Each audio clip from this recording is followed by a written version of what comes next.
I woke up choking, not the gentle kind of waking where consciousness seeps in slowly. This was violent, immediate, my lungs screaming for air that wouldn't come. My eyes snapped open to darkness and weight, crushing pressure on my chest like someone had dropped a concrete slab across my ribs. The apartment spun in nauseating circles, whiskey-soaked remnants of my brain trying to make sense of what was happening. Then I smelled it, sulfur thick and choking like rotten eggs mixed with burning hair. It filled my nostrils, coated my throat, made me gag against the weight pinning me down. Through blurred vision, I could make out a shape. Something sitting on top of me, perched on my chest like a gargoyle on a cathedral ledge. And it was laughing, not a human laugh. This sound scraped against my eardrums, too deep and too sharp at the same time, echoing in ways that made my teeth ache. My heart hammered against my ribs, so hard I thought it might crack through bone. The radiator in the corner hissed and clanked, the only familiar sound in a moment that had become a waking nightmare. "Easy there, champ," the thing said, and I could hear the grin in its voice. "You're going to give yourself a heart attack, and that's not nearly as fun as what I had planned." The shape leaned closer, 2 points of red light appeared in the darkness. Eyes, I realized with ice water horror, glowing like embers in a dying fire. As my vision adjusted, details emerged that my brain immediately tried to reject. The face was humanoid, but wrong in every subtle way that mattered. Skin the color of old ash. Features too angular, too sharp, a mouth stretched wider than any jaw should allow, revealing teeth that caught what little light filtered through my apartment window. It wore a suit, a goddamn three-piece suit, tattered and stained like something pulled from a grave after 50 years. The anachronism of it, this thing from nightmares dressed like a 1920s banker, somehow made everything worse. "What?" I tried to speak, but the weight on my chest squeezed the air from my lungs, my vision spotted with darkness. The thing shifted slightly, and I sucked in a desperate breath. Cold December air filled my lungs along with that sulphurous stench. Through the window behind the creature, I could see snow falling in thick curtains, illuminated by the street light outside. The clock on my wall read 3:47 a.m. "There we go," it said, sounding genuinely pleased. "Can't have you passing out before we chat. I came all this way after all." My hands scrabbled against the couch cushions, searching for anything, any weapon. My fingers closed around smooth glass, the neck of the whiskey bottle I'd been drinking from. How long ago? Hours, minutes. Time had become a liquid thing, unreliable. The creature's grin widened. "Oh, I like where this is going. Go ahead, George, take your shot." It knew my name. That detail cut through the alcohol fog and terror, sharp as a blade. This thing, whatever it was, knew who I was.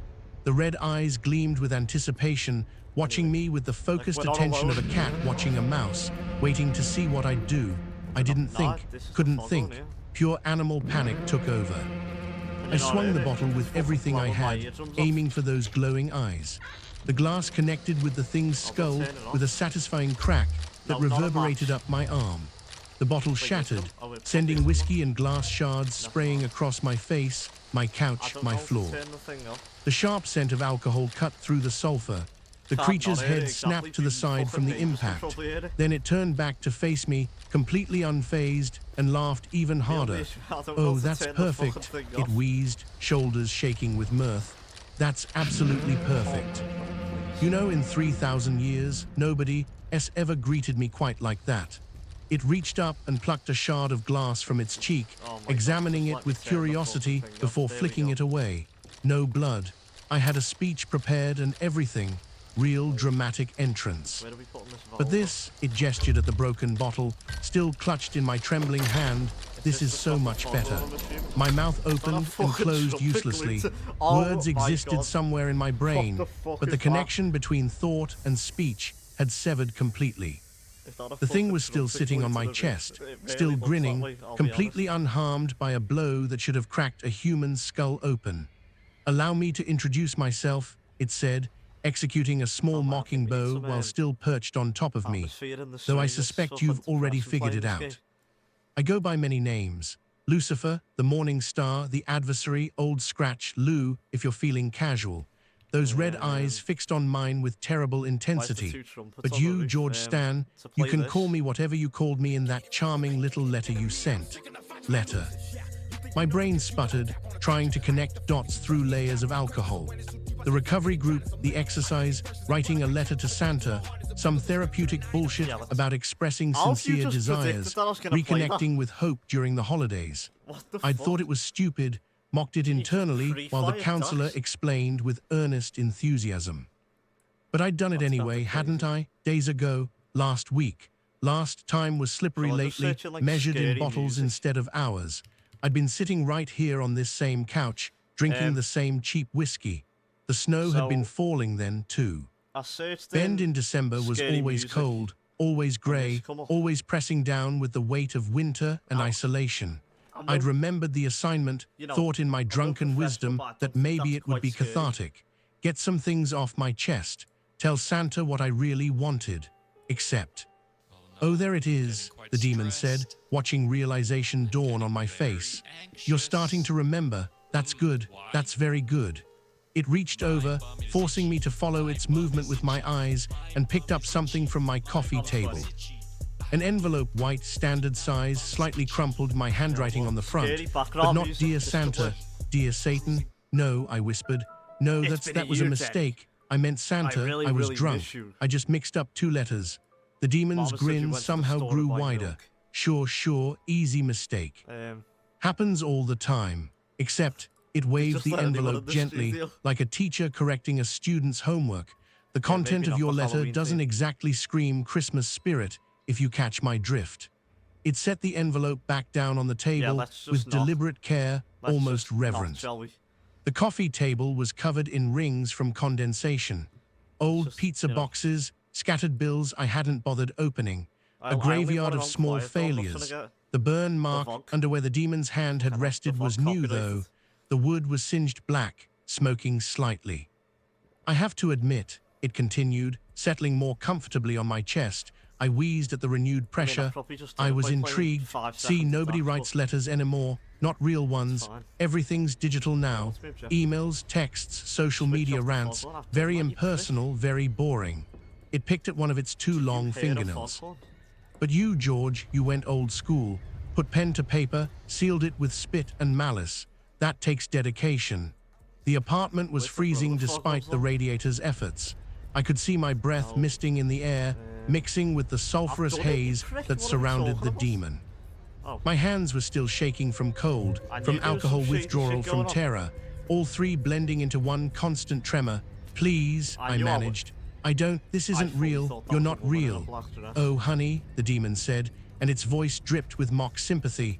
We both know that's not true. I'm very real, real as that bottle you just broke over my head. Real as that liver you're systematically destroying. Real as every choice that led you to this moment. Alone in this shithole apartment on Christmas Eve, drunk enough to accidentally summon the Prince of Darkness. It leaned in close. I could feel heat radiating from its skin. Unnatural warmth that should have been comforting in the cold, but instead made my skin crawl. When it spoke again, its breath smelled like ash and copper. You wrote me a letter, George, and I came to personally respond. How's that for customer service? Behind the demon, through my window, Ben slept under its blanket of snow. The old mill district barely visible in the distance. Street lights creating small halos of light in the darkness. Normal people in normal apartments, sleeping normal sleeps, completely unaware that something from the deepest pit of hell was having a conversation in Unit 3B. I'm hallucinating, I said, more to myself than to it. DTs, alcohol poisoning, psychotic break, something. Sure, let's go with that. The demon shifted its weight, and I gasped as ribs compressed. Doesn't make this conversation any less necessary, though, does it? Real or imagined, here we are, you and me and your letter. It cocked its head to the side, studying me like I was a particularly interesting insect. Want to know what gave you away? What made me decide to come personally instead of just filing this under angry drunk ignore? I didn't answer, couldn't have if I'd wanted to. The detail, it said softly, the specificity of your hatred, the way you described what you wanted done to each person on your little list. That's not just drunken rambling, George. That's crystallized rage. That's the kind of venom that takes years to ferment. Right, let's check Those the red effects. eyes bored into mine. That's the good stuff. My throat was dry as sand. Couldn't The tell taste of whiskey coated my tongue, mixed with bile and fear. help I it. tried to swallow, That's failed. Rockwell's joke. So here's Got me a what's bit going too to angry. happen, the demon continued, voice taking on a Started businesslike stoning tone. seagulls. We're going to have a To be conversation. fair, You're going it's to got listen. pasta. And then it patted the envelope on the let's table get with some one long ambience finger. back on, shall we? We're going to discuss what exactly you want me to do about all these people you hate so very, very Actually, like, much. anything in the It background finally just to lifted break off the my fucking chest, sound of seagulls standing in and a foghorns. single fluid movement that defied physics. Um, One moment crushing me into the couch, the next standing beside didn't it, read that shit stretching earlier. like it had just woken from a Alright, you can go pleasant away now, nap. fucking hell, party's Joints over. cracked and popped in rhythms It's not even that here. made my stomach turn. I sucked in deep breaths, ribs aching. My hand still That should do clutched the the trick. broken bottleneck, knuckles white around Now the the glass. question is- Blood trickled down my palm where a shard had Can I cut me. swim? I hadn't even noticed. Second question is that a The little demon girl? walked to my That's the window, one. walked normally, like any person would, and looked out at the falling snow. Its silhouette was wrong against the light, proportions slightly off in ways I couldn't quite identify, but made my eyes water We're trying to not playing focus any more on. ducks this stream. Beautiful night, it mused. I've always liked snow. The way it covers everything makes it all look if you want clean and ducks, go new, on Jack fresh Doherty's start. It turned back to me and the grin was gone. In its place was something that might have been contemplation. Of course, the dirt's still there underneath. It's a mermaid. Snow Nice just one, hides I it for a wouldn't have while. fucking guessed that. I couldn't move. My Thought it was body just had a locked wall up with a fucking tail, completely, to be honest. every muscle frozen in terror and confusion and residual alcohol. The broken bottle slipped from my numb fingers, bouncing off the key- couch onto the floor key with a word? dull thud. Slag. The demon reached down and picked up the It's envelope gotta be again, for this, surely held it to up to God. what little light came through the window. Oh, I'm just My saying. handwriting looked messy, barely legible. How drunk had I been when I wrote it? Let's read what you really wanted, shall Oh, we? that's what I meant to say. It looked but at it's me, just one typed eyebrow instead. raised. This is my favorite part. And despite every instinct screaming at me to run, to fight, to do anything but sit there I'll and be listen, honest, I'm I not stayed reading all frozen on that couch as the demon's long fingers began to unfold my letter. I'll leave it up there for the The chat. paper crinkled in the By that I silence. mean Luke. Outside, snow continued to fall on Bend, Oregon, covering the streets and cars and buildings in pristine white. Inside my apartment, something that shouldn't exist have to prepared to actually keep read up my this darkest thoughts aloud. The radiator hissed. The clock ticked to 3:51 a.m.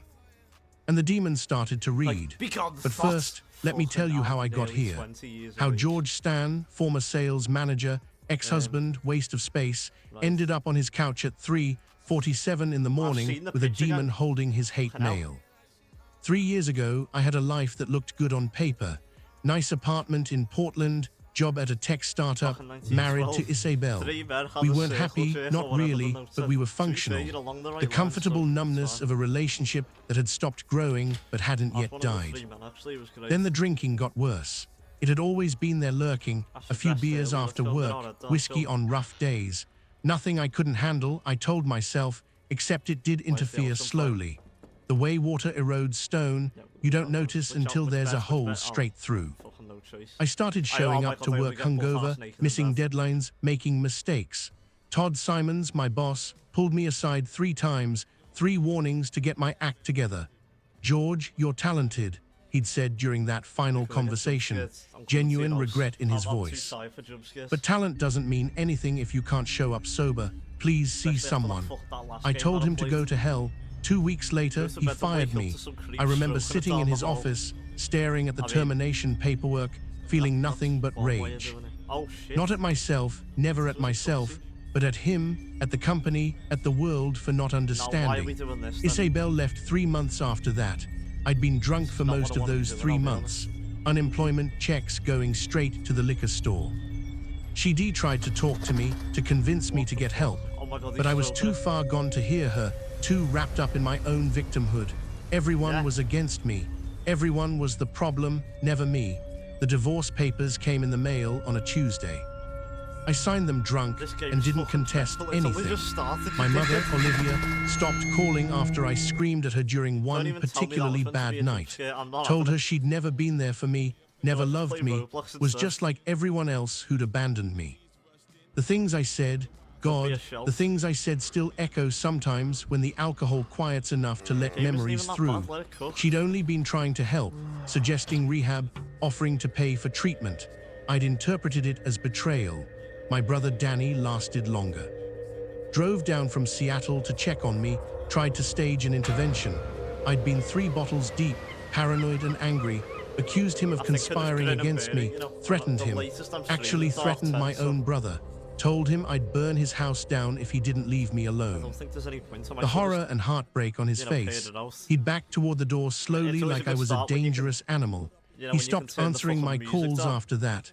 Then there was Trevor Leach, my best friend since college. These He'd cutscenes called are me doing 2 too much. years Why do you ago, think they keep voice tapping out? shaking. Fucking- My I'm mom not has asked. stage 4 cancer, he'd said. get some- I'm drowning in medical bills. Can you loan me 15,000? I'll pay you back, I swear. ID said yes, felt good about can't it, lie, this could transferred the be money honest. the How long next is this day. game? Trevor Let me called just every check. week after that. Updates on his mother's treatment, thanking me, promising to pay me back soon. Those calls were a bright spot, but then I changed my number. Drunk, paranoid, convinced everyone hour? was trying to track me 1 hour? down to judge me. Wait, what? No, I got a that's new film, phone so, and never bothered telling anyone.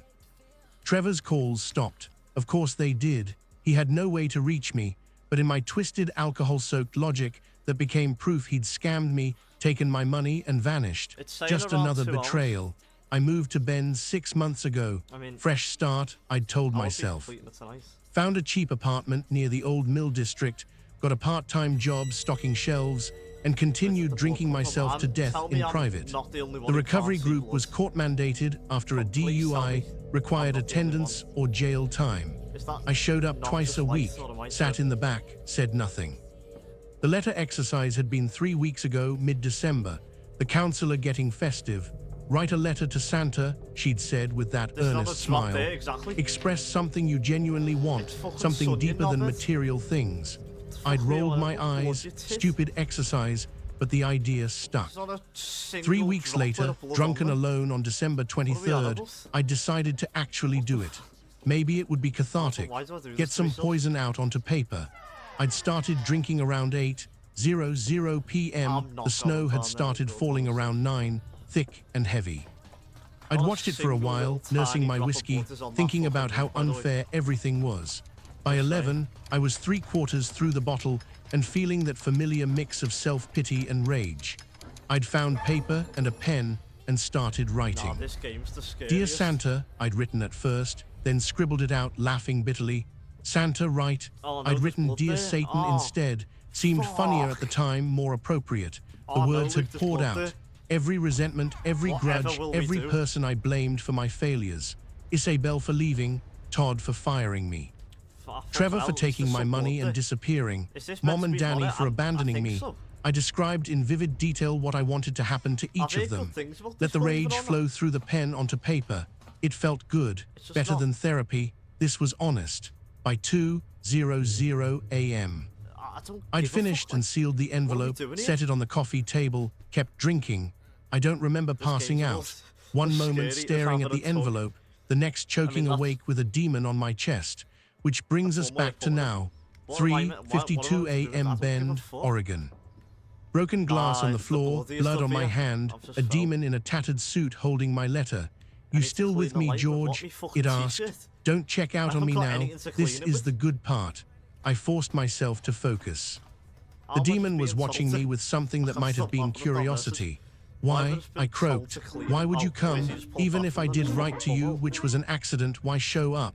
The demon tilted its head. This Fair game's about point, as I'm a scary busy as guy. having a tug. Don't usually That's a make house chat calls. message. It tapped the envelope against its palm, but this intrigued me. The old-fashioned approach, the specificity, This is the sheer terrifying. concentrated hatred packed into 3 pages. Look, It there's moved blood, back to the there's blood, couch, scary. actually sitting, next to where I'd I been can hear sleeping. every single Crossed wipe one on the leg fucking over the other glass. in a casual pose that would have been comical if not for the glowing eyes and activating the sulphurous fog smell. horn. The fucking Also, hell. it continued, it's Christmas Eve, have to. slow night for me. Everyone's either too happy or too depressed to I'll do have gone anything from truly Outback to this, by the interesting. way. Do you know That how grin much of a returned. downgrade that is? Call it professional curiosity. The The snow outside was accumulating on the windowsill. Wind whistled through the poorly insulated walls. My apartment was cheap for a reason. Thin walls, drafty windows, heating that barely worked. I don't believe in you, I said, though the words sounded hollow even to me. We've been over this, the demon said patiently. Believe, don't believe, doesn't really matter, does it? I'm here, you're here, we're having a conversation. It held up the letter, and this exists. These words exist. This hatred exists. That's real enough. My hands were still shaking. I clasped them together, trying to stop the tremor. Failed. Tell me something, George, the demon said, voice dropping to something almost gentle. Before I read this, before we get into all the details, do you actually think it would make you feel better? If I snapped my fingers and gave you everything you wrote here, would it fill the hole? I opened my mouth to say yes. Of course, yes. They deserve to suffer. But the word wouldn't come because somewhere, buried under layers of alcohol and self-pity, a small voice whispered that it wouldn't help. That even if they all suffered, I'd still be here. Still George Stan, still alone, still drowning. The demon watched this realization flicker across my face and nodded slowly. There it is, that little spark of self-awareness trying to survive in all this mess. It leaned back. Don't worry, we'll bury it again in a minute. First, let's see what drunk George really wanted. It unfolded the letter completely, 3 pages of college-ruled notebook paper covered in my handwriting.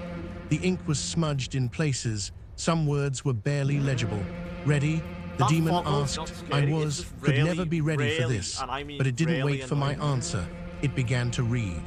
The demon's voice changed when it started reading, lost that mocking edge, became almost professional, like a lawyer reading terms and conditions, except the terms involved skinning people alive. It settled deeper into the couch, getting comfortable, clearly planning to savor every word. The snow outside had intensified. I could hear it hitting the window in soft whispers, accumulating on the sill. The street light cast an orange glow through the falling flakes, creating shifting patterns of light and shadow across the walls. My apartment had never felt smaller, more claustrophobic. The demon's presence seemed to fill every corner, making the air thick and hard to breathe. Dear Satan, it began, and I flinched at hearing my own words in that inhuman voice. The demon's pronunciation was perfect, almost theatrical, like it was performing a one-person show. Since everyone says I'm going to hell anyway, figured I'd skip the middleman and write directly to you. I remembered writing that line, thought it was clever at the time, thought I was being funny, ironic, taking control of my own narrative. Now it just sounded pathetic. The words of a drunk man trying to be edgy, trying to reclaim some power in a life where he'd lost all control. The demon paused, glancing up at me over the paper. Nice opening, self-aware, a bit of gallows humor. I appreciate the direct approach. No beating around the bush. No pretending you're a good person who deserves better. Just straight into the hatred. Efficient. My hands were shaking again. I shoved them under my thighs, trying to stop the tremor. The broken bottleneck was still on the floor where I'd dropped it. Glass shards catching the light, my palm strung where I'd cut it earlier. Blood had dried in a dark line across my lifeline, ironic considering how I'd been living. First on my list, Isabel Stan, my ex-wife. The woman who promised to love me in sickness and in health, then belayed the second things got difficult. The demon paused, glancing at me over the top of the paper. Its red eyes gleamed with something that might have been curiosity. You really went with the wedding vows angle. Classy. I like how you're making this her moral failing rather than, basic self-preservation. Heat crept up my neck. My face felt hot despite the cold apartment. Just read it. Oh, I intend to. This is quality material. It continued, voice taking on a theatrical quality, almost like a stage actor delivering a monologue. I want you to crawl down her chimney. Nice touch, very seasonal, really committed to the Christmas theme there, and show her what real pain feels like. She destroyed everything I built. Our marriage, my stability, my future. The demon looked up again. Your stability? Really, George, buddy? I've seen your credit card statements. You weren't exactly stable before the divorce. I didn't know you could see those. I can see everything. It's kind of my thing. It went back to reading. Maybe if you peeled her skin off slowly, starting with those perfect manicured nails she's so proud of, she'd understand what she did to me, make her feel what abandonment tastes like, make her regret ever walking away. The words hung in the cold air like smoke. I'd written them in fury, in drunken self-righteousness, convinced I was justified, convinced Isabel deserved every word. Hearing them now, spoken aloud by a demon in my living room at 4 in the morning, they sounded monstrous.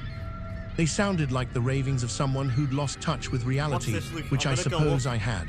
Strong opening, the demon commented, setting down the first page with deliberate care. Really sets the tone. Skin peeling, abandonment metaphors, very evocative imagery. You've got a real gift for visceral description, George. Ever considered writing horror novels? You'd be good at it. I was drunk, I said weakly. It was becoming my mantra, my excuse for everything. The best truths usually come out when you're drunk, the demon replied. Alcohol doesn't create feelings, George. It just removes the filters that keep you from expressing them. This, it tapped the letter, this is what you really think, what you really feel. The booze just gave you permission to write it down. I wanted to argue, but my throat had closed up because it was right.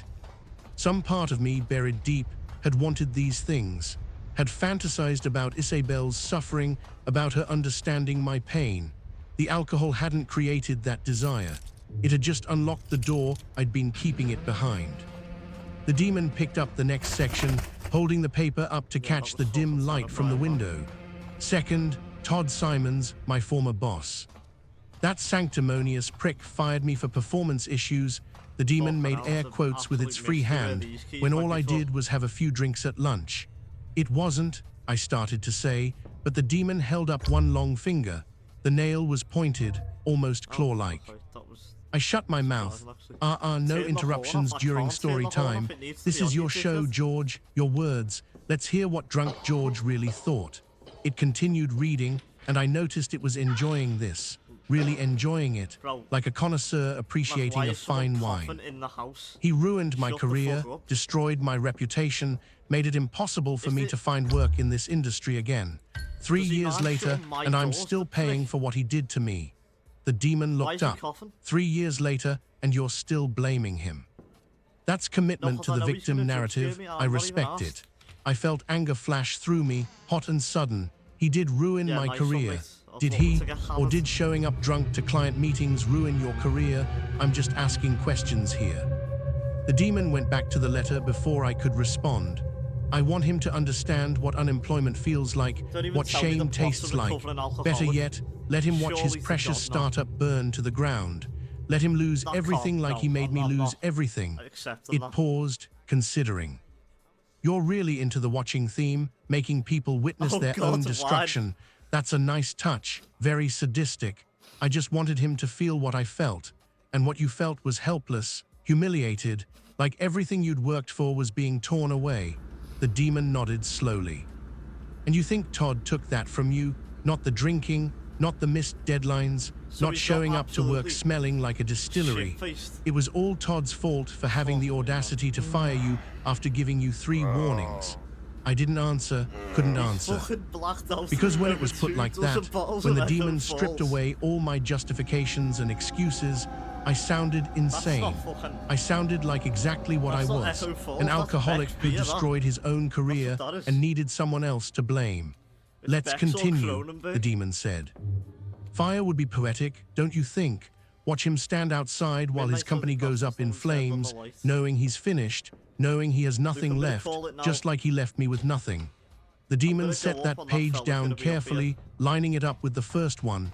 Neat, precise. The fire imagery is interesting, violent but distant. You don't want to hurt him directly. You want him to watch everything burn. That's more about power than revenge. You want him to feel powerless the way you felt powerless. You're psychoanalyzing my hate mail. I'm a multitasker. The demon grinned, showing too many teeth. Plus, I've got thousands of years of experience reading between the lines of human misery. You pick up a few tricks. The paper rustled softly, almost gentle. Outside, wind drove snow against the window with a sound like thrown sand. Rat bastard. Third, Trevor that all Leach, blood? my It's meant so-called to be, best like, friend dead since scary or college. The demon's grin widened, and I noticed the temperature in the room seemed to drop I'll tell even you what, I'm further. fucking My breath shaking here. misted in the air. Oh, this one's good. You really worked yourself up for this part.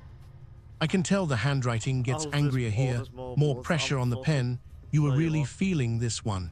I remembered writing about Trevor, Don't think I've ever been remembered the this scared. rage building in my chest, the sense of betrayal so acute it felt physical. My best friend, the guy I'd trusted more than anyone, gone. Trevor borrowed $15,000 from me 2 years Oil ago, time. said it was for his mother's cancer treatment.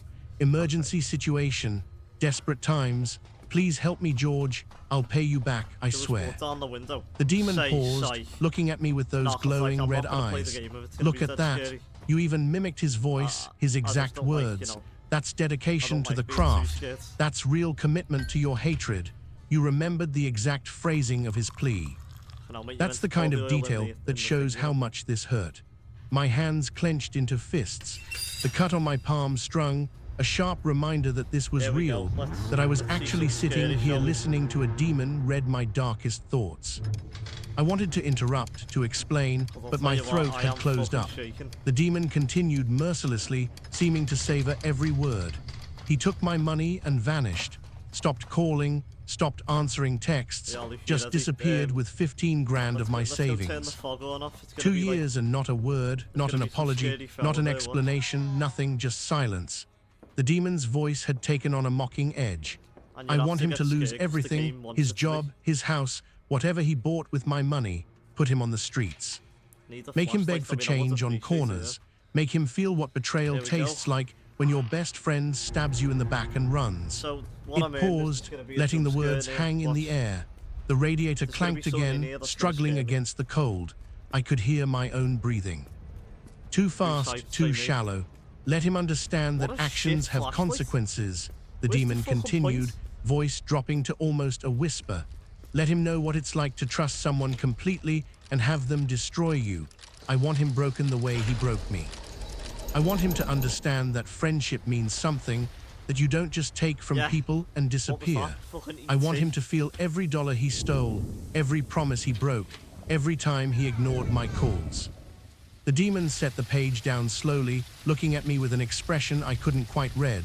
This one really hurt, didn't it? More than Isabel, more than Todd. This was the one that cut deepest. I couldn't speak. My throat was too tight.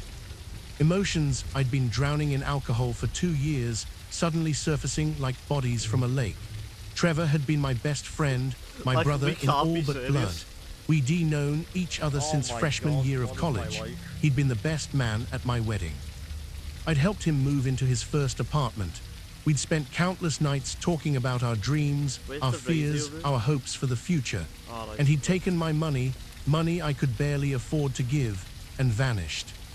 That betrayal had hurt more than the divorce, more than getting that's all we fired, just- more than because anything, of that, because I'd Did you expected see those that other jump scare? things. Please tell me you Marriages saw that. fail, bosses fire people, That was but lame as Trevor, fuck. I'd trusted him completely. I'd given him my savings when he needed it. No questions generous asked, guy, but that because was that's lame. what friends do. And he disappeared. My hands were clenched so tight my nails cut into my palms. The demon noticed, looked amused, almost What is pleased this by guy my even on about reaction. in chat, bro? You're really invested in this Trevor situation, it observed. Personal betrayal Someone from a say friend. 7.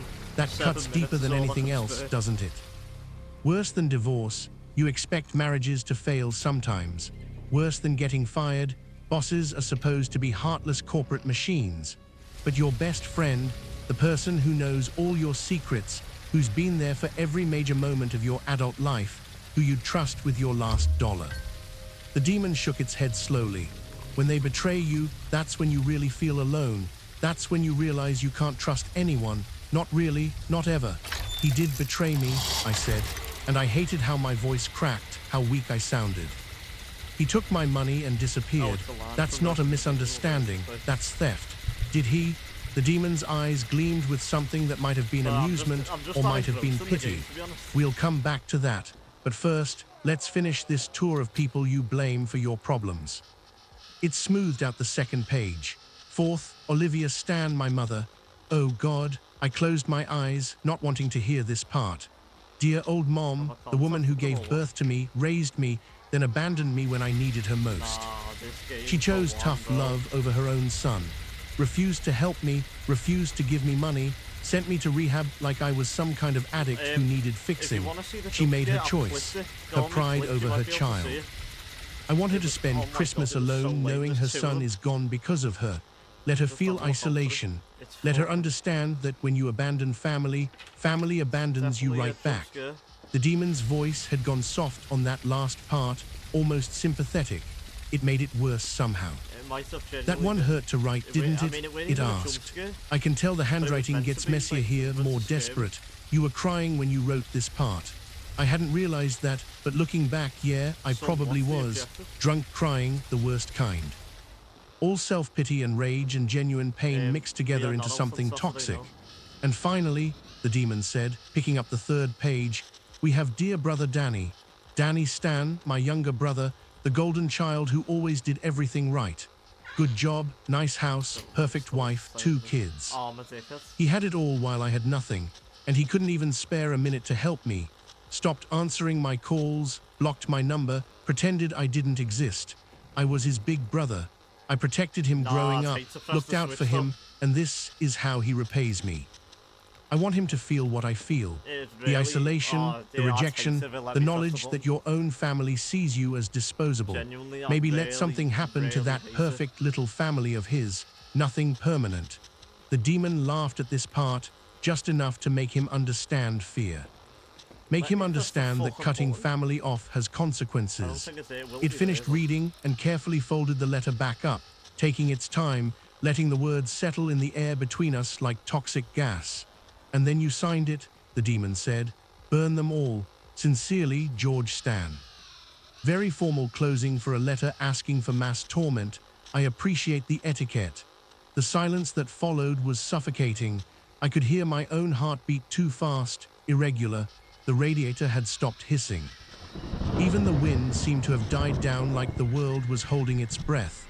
Well, the demon said finally, standing and walking to the window again. It looked out at the snow-covered street, hands clasped behind its back. That was certainly something. You've got quite the list here, George. Ex-wife, boss, best friend, mother, brother. That's a comprehensive hate tour. I'm almost impressed. It was a mistake, I said weakly. I told you I meant to write to Santa. This was, the demon spun around fast, and I jerked back against the couch. Its eyes blazed brighter. That casual amusement replaced by something sharper. Was it? It asked, voice cutting. Because see, here's the thing that's bothering me. You say this was meant for Santa. Fine, clerical error, I get it. Satan, Santa, 1 letter difference. Easy mistake when you're 3 sheets to the wind. It walked back toward me, and I could feel heat radiating off its skin. But George, and I want you to really think about this, does anything in that letter sound like a Christmas wish? It held up the pages again, shaking them slightly. Did you accidentally write about skin peeling? Did you drunkenly stumble into vivid descriptions of fire and abandonment and putting your best friend on the streets? Did you mistakenly express a desire to make your own mother feel isolated and alone? Each question hit like a physical blow. Or the demon leaned in close. Did you write exactly what you meant to write? Address it to exactly who you wanted to address it to? And now you're scrambling for an excuse because a demon actually showed up, and you're realizing this might have been a terrible idea. I couldn't answer. My throat was too tight, my brain too sluggish. The demon studied my face for a long moment, then straightened up, that mocking grin returning. Relax, champ. I'm not here to punish you for being honest. Honesty is refreshing. Actually, most people dress up their hatred in prettier words. You just went straight for the jugular. I respect that. It walked back to the couch, sat down again, crossed its legs, casual, like we were just 2 people having a conversation. Except one of us had glowing red eyes and smelled like hell's exhaust pipe. You want to know something funny? It asked. This isn't the first letter I've received, not even close. You think you're original, but humans have been making deals with me, praying to me, cursing people through me for thousands of years. It leaned back, getting comfortable. The method changes. Used to be blood rituals, animal sacrifices, bloodiest that thing, kind yeah. of thing. Very messy. Then it was prayers, incantations, spells. Now it's mostly drunk emails and angry social media posts. But you, it gestured at the letter, you brought it back to basics, pen and paper. I appreciate the vintage approach. What happened to them? I asked, voice barely above a whisper. The other people who wrote to you. The demon's grin turned predatory. Want to hear some stories? I've got time. And trust me, George, these are relevant to your situation. I didn't want to hear them, but I also couldn't look away. It was like watching a car crash in slow motion, horrifying and impossible to ignore. Let's start with one of my favorites, the demon said, settling in like a storyteller at a campfire. Salem, Massachusetts, 1692. You know about the witch trials, I assume? Vaguely. Well, let me give you the behind-the-scenes version. There was a woman named Abigail Writing, widowed young. Her husband died suddenly, and she was convinced her neighbor, Martha, had cursed him, poisoned him with witchcraft. The demon's voice took on a theatrical quality, clearly enjoying this. Abigail prayed to me every night, not subtle prayers either. She wanted Martha to suffer, wanted her tortured, burned, destroyed, wanted everyone to see Martha for the evil witch she was. I shifted uncomfortably. The couch springs creaked beneath me. I granted her wish, the demon continued. Made sure the right people heard the right rumors. Martha got accused of witchcraft. They tortured her first, pressing stones on her chest until she confessed. Then they burned her alive in the town square while Abigail watched from the crowd. Jesus, I muttered. Oh, he wasn't involved in this one. This was all me. The demon smiled. Martha screamed Abigail's name as she died. Very dramatic, very satisfying for Abigail at first. She'd gotten exactly what she wanted. Her enemy destroyed, publicly humiliated, and executed. The demon paused, letting the silence build. But here's the thing about getting what you want, George. Sometimes you find out you didn't want it at all. See, about 6 months after Martha's execution, Abigail started having nightmares. Martha's screams echoing in her head, the smell of burning flesh following her everywhere. And then the demon leaned forward. Guilt started eating at her, real, genuine guilt, because Abigail started remembering things. Remembering what? That her husband hadn't been cursed. She'd been poisoning him, slowly with arsenic for months. She wanted his property, wanted her freedom, wanted to remarry. Martha had nothing to do with his death. Abigail had killed him herself, but it was easier to blame the weird woman next door than admit what she'd done. I felt cold spreading through my chest. The guilt consumed her, the demon continued, almost clinical. She confessed during a church service, broke down crying, admitted everything. They tried her for murder and witchcraft, executed her the same way they'd executed Martha. The demons sat back. She got her revenge. Martha died screaming, but Abigail realized too late she destroyed an innocent woman. That knowledge ate her alive. My mouth was dry. I tried to swallow, couldn't. Want another? The demon asked. I've got tons. Oh, here's a good one. World War II, Germany, 1943. Officer named Friedrich Vader. I don't. You need to hear this. The demon's voice took on an edge that made me shut up. Friedrich was ambitious, wanted promotions, wanted power. But there was another officer in his unit who was better than him, more competent, better connected, more respected, standing in Friedrich's way. The demon stood, paced slowly. Its shadow on the wall was too large, moved wrong. Friedrich prayed to me, offered anything for his rival's destruction, and I was bored. Wars are usually self-sustaining, but I liked Friedrich's enthusiasm, so I made it happen.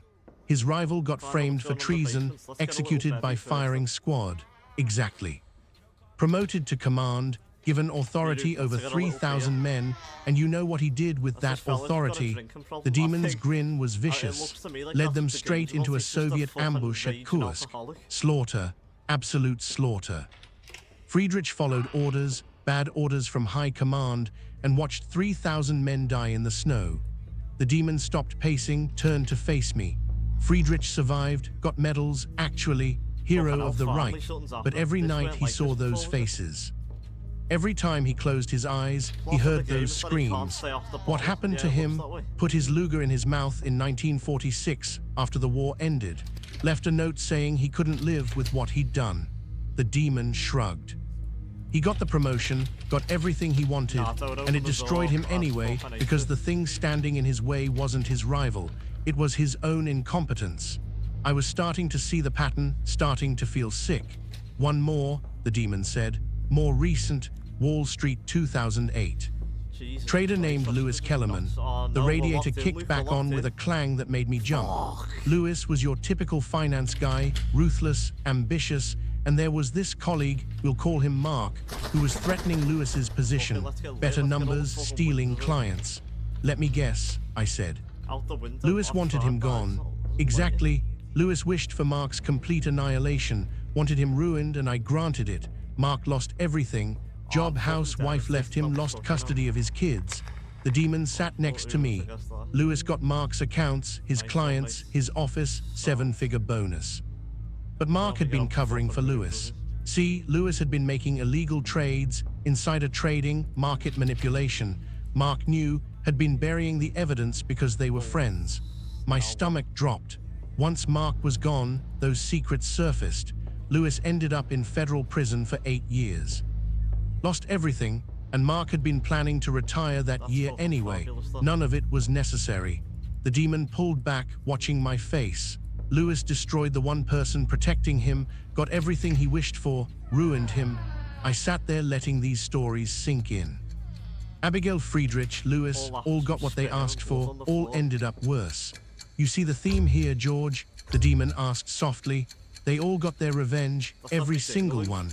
I granted their wishes exactly as requested, and not one found peace, not one felt better. Because the problem was never the other people. It tapped my chest with one long finger right over my heart. The problem was in here. Abigail was a murderer, Friedrich was incompetent, Lewis was corrupt, and their victims weren't stopping them from happiness. They were just convenient targets for blame. I thought about Isabel, about Todd, about Trevor and Mom and Danny. You're saying it's my fault, I said quietly. I'm saying, the demon replied, that Isabel didn't destroy your marriage, your drinking did. She filed for divorce after watching you destroy yourself for 3 years. That's self-preservation. Each word was a knife. Todd didn't ruin your career. He gave you 3 chances. He tried to help. You told him to go to hell and kept drinking. That's consequences. Trevor didn't steal from you. He called every week trying to pay you back. You changed your number and convinced yourself he'd betrayed you because it was easier than admitting you'd cut everyone off. I wanted to argue, but deep down I knew the demon was right. Your mother didn't abandon you. She set boundaries, offered to pay for rehab. You screamed at her, told her you hated her. She was trying to save your life. And Danny, the demon's voice was almost gentle. Danny drove hours to see you. You threatened to burn his house down with his family inside. You terrified him. Tears were running down my face. So here's my question, the demon said, standing up and walking to the window. If I grant your wishes, if I destroy these 5 people exactly as you requested, do you really think you'll feel better? Will skinning Todd alive make you employable? Will torturing Isabel make you worthy of love? Will putting Trevor on the streets give you back those friendships you burned? It turned to face me, red eyes glowing. Or will you just be George Stan, alone in this apartment, drunk and bitter, but now with the added bonus of knowing you destroyed innocent people to feed your hatred? I couldn't speak, couldn't breathe. The weight on my chest was back, but this time it wasn't the demon. It was the crushing realization of what I'd become. The demon crouched in front of me. This close, its skin looked almost human, its expression holding something like pity. I've been doing this a long time, George, thousands of years. Revenge never fills the void, it just makes it bigger. It stood up, dusted off its jacket. So, yeah, you wrote to the wrong guy, but maybe you needed this conversation. Then it laughed. Jesus, listen to me, I'm giving you therapy. I'm literally Satan acting like your counselor. This is embarrassing. Despite everything, I felt a laugh bubble up. Weak, broken, but genuine, the demon grinned. There it is. You're not completely dead inside. It picked up the letter again, held it between us. So here is where we are. You accidentally summoned me. You smashed a bottle over my head, and now we've had a heart-to-heart about your failure as a human being. The demon's smile softened. Now you get to choose. The demon held the letter between us, waiting. The silence stretched out, broken only by the wind howling outside and the radiator's occasional clank. My apartment had never felt so small, so suffocating. The weight of the choice pressed down on me harder than the demon's physical presence had. Are we good? What do you mean choose? I asked, though I already knew. Part of me had known since the moment it started reading my letter aloud. I mean exactly what I said. The demon stood, walked to the window again. It seemed to like that spot, watching the snow fall on Bend. You wrote me a letter, accidentally you claim, but a letter nonetheless.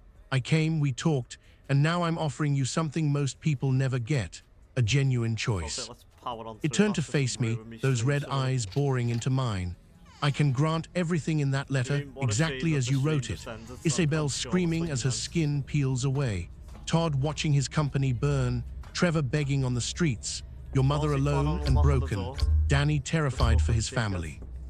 All of it, I have the power, George. I've done it before. I can do it again. My throat was tight. I couldn't speak. Or, the demon continued, voice softening slightly, you can let it go, burn the letter, walk away, choose to be better than your worst impulses.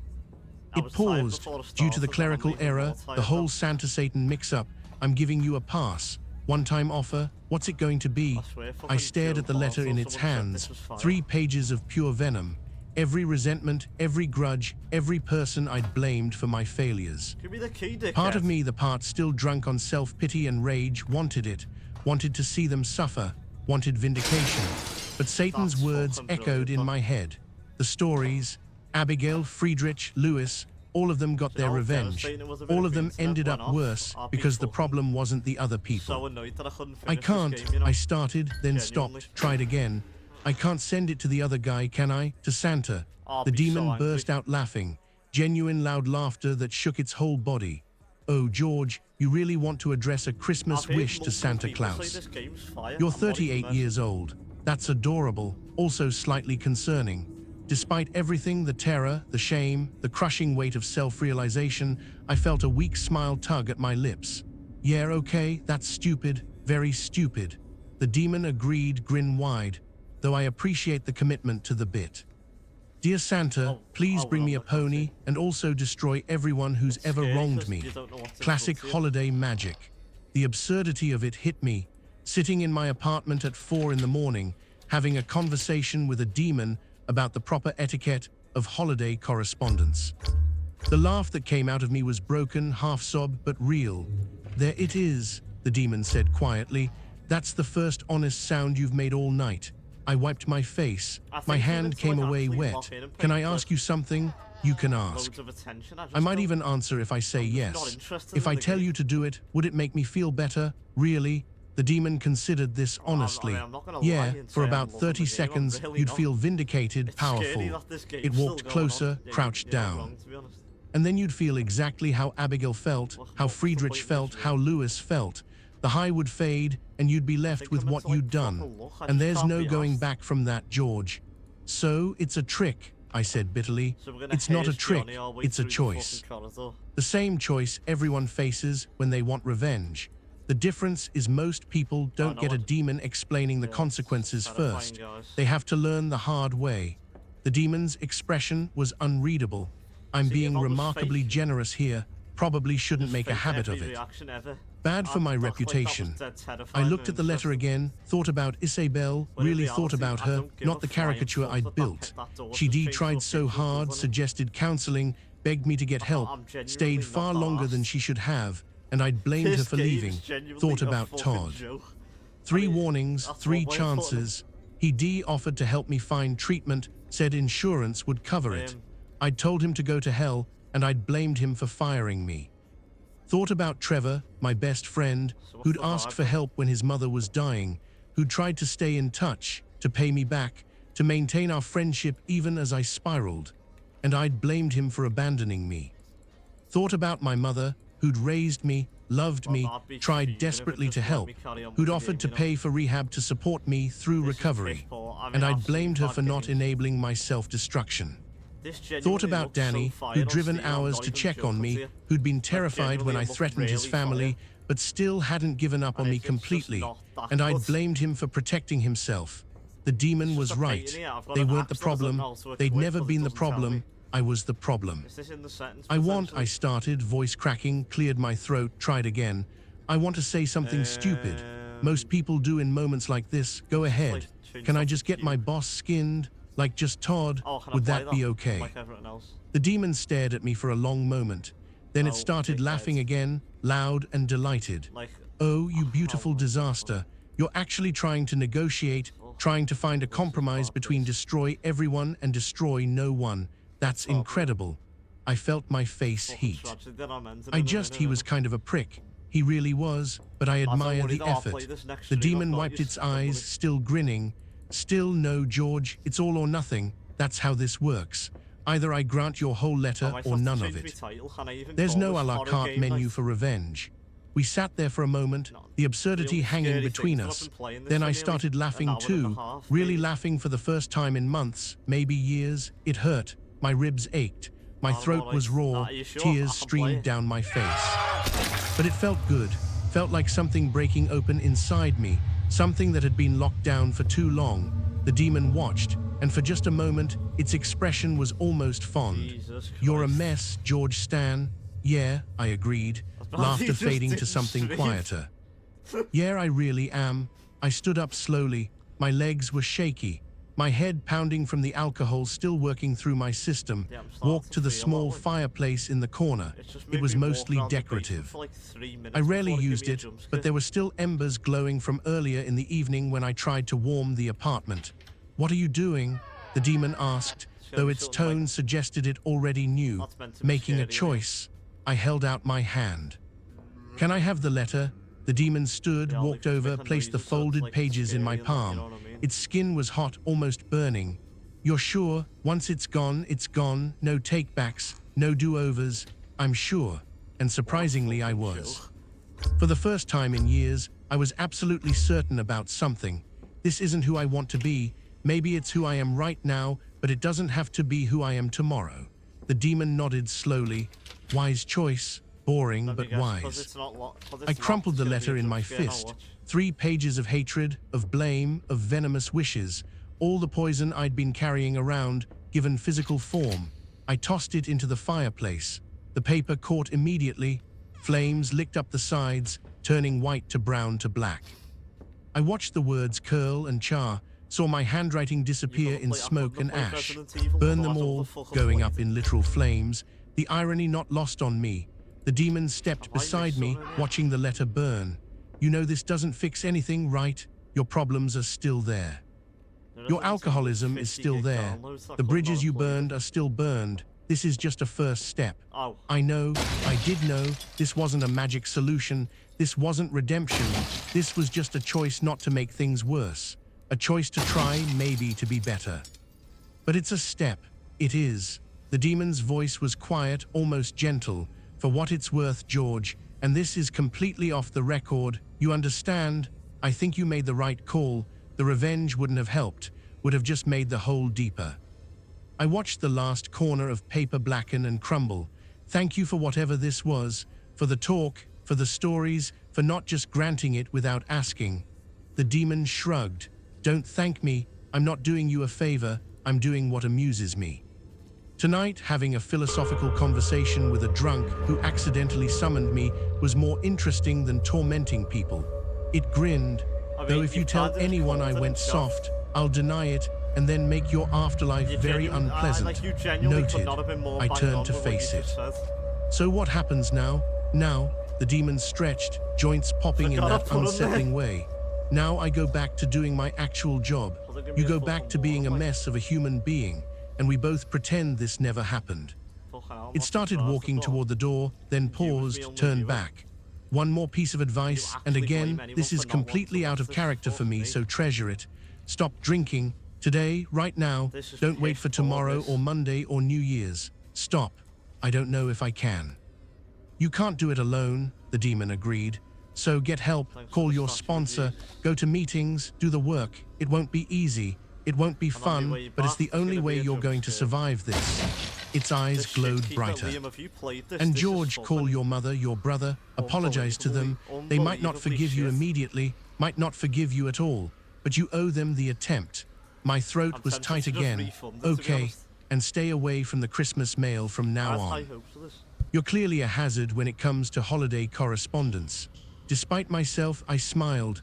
I'll stick to email. Good plan. The demon walked to the door, put its hand on the knob.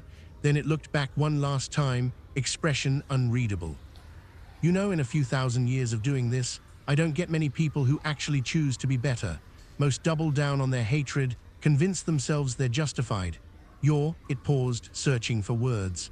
You're not hopeless, George. Damaged, alcoholic, self-destructive. Absolutely, but not hopeless. Is that supposed to be encouraging from me? Yes, that's about as encouraging as I get. It opened the door. Cold air rushed in, swirling snow across my floor. Oh, and one more thing. If you ever write to me again, and I mean really write to me intentionally, I'll drag you to hell personally and char your tail until you're begging for mercy. Understood? Good. The demon stepped toward the door, then paused. Actually, you know what? I'm going to do something I almost never do. I'm going to give you some insurance. Before I could ask what it meant, it snapped its fingers. A sharp crack like breaking wood. I felt something shift in my chest. Not painful, just different, like a switch had been flipped. What did you do? I asked, alarmed. Gave you a little help with the drinking. You'll still have to do the work. Still have to choose not to drink. Still have to fight the cravings. But I made it slightly easier.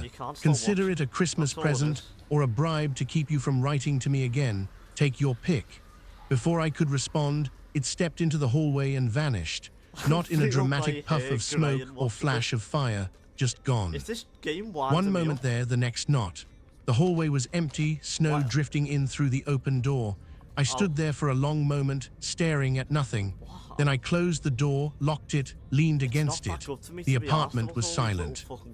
No demon, no laughter, no condemnation, just me and the consequences of my choices. The broken bottle still on the floor, the blood on my hand, the smell of sulfur fading slowly. I looked at the clock. 5:47 a.m. I'd been talking to a demon for nearly 2 hours, or hallucinating for 2 hours. I honestly couldn't tell which. Exhaustion hit me like a truck. My body felt like it weighed 1,000 pounds. I stumbled to the couch, collapsed onto it. The springs creaked beneath me.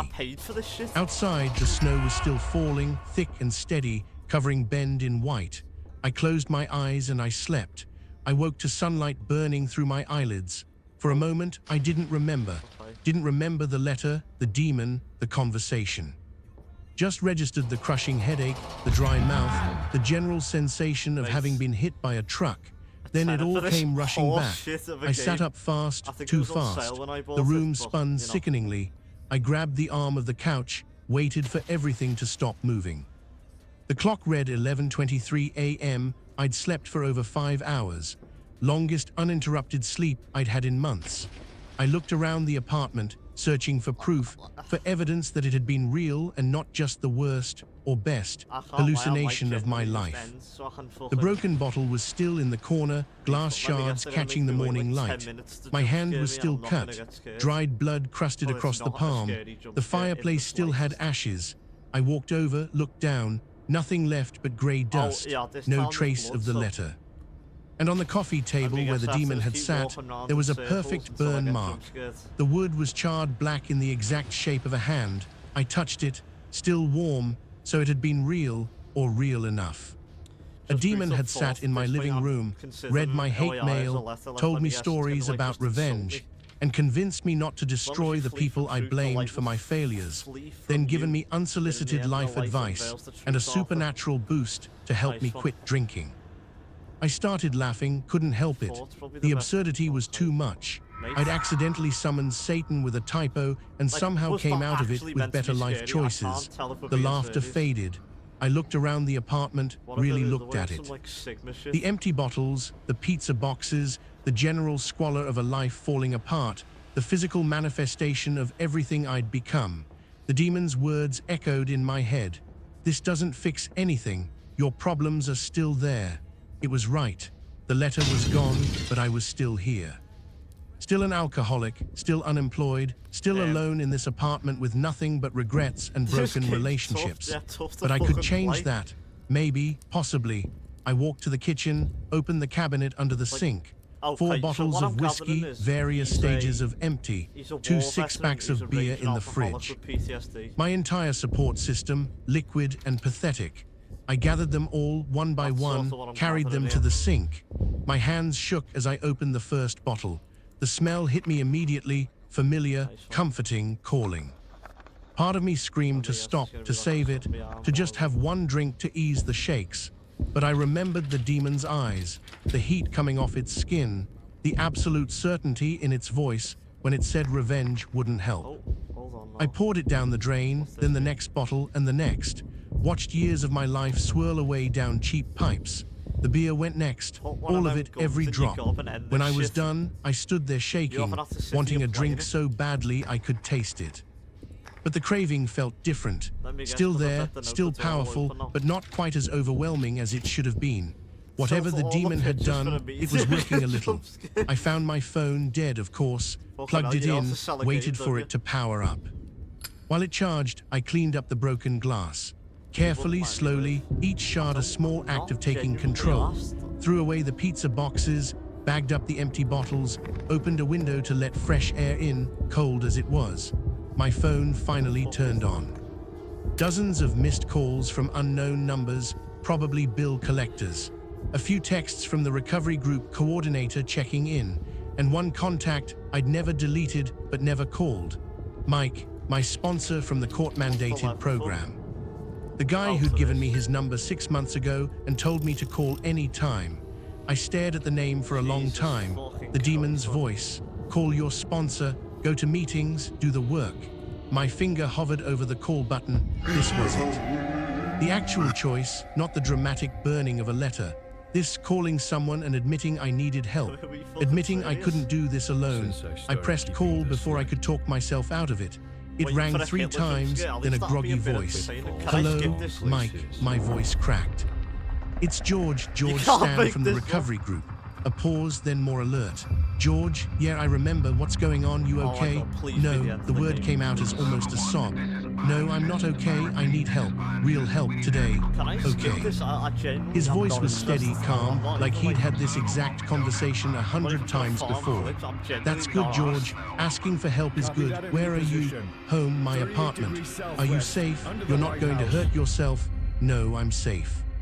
I can't do this anymore. I can't keep living like this. I understand. Listen to me. Don't drink. Whatever you're feeling right now, don't drink. Can you do that? I looked at the sink, at the empty bottles in the trash, at the burn mark on my coffee table. Yeah, I can do that. Good, I'm coming over. Give me 20 minutes. We're going to figure this out together. Okay, thank you. That's what I'm here for, 20 minutes. Don't go anywhere. He hung up. I set the phone down, stood in my apartment, and waited. The sun was bright through the windows.